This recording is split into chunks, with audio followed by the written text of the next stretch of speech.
ቀጥሎ መንግስተ ሰማያትን ያህል ተስፋ ያላችሁ አትሸበሩ፣ ቤታጣው ብላችሁ አትሸበሩ፣ የሰማይ ቤት አላችሁና ይሄን ማለት ነው። በቃሉ ጋር ናችሁ። እግዚአብሔር ከሁላችን ጋር ይሁን። ምን አላቸው?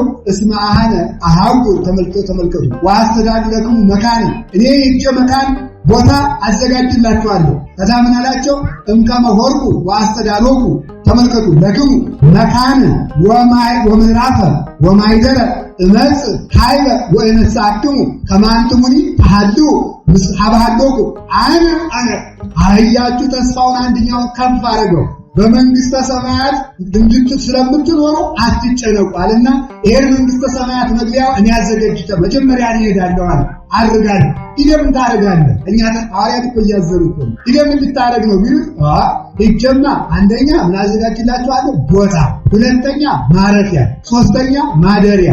ቦታ ያለው ልጅነት ነው። የምትድኑበትን የልጅነት ሀብት በመንፈስ ቅዱስ እንዲሰጣችሁ እኔ ላድርግ። ከዚያሳ ምዕራፈ መስቀል ራሱ ማረፊያ ነው። ወማይደረ መንግስተ ሰማያትን ልክፈትላችሁና ትገባላችሁ።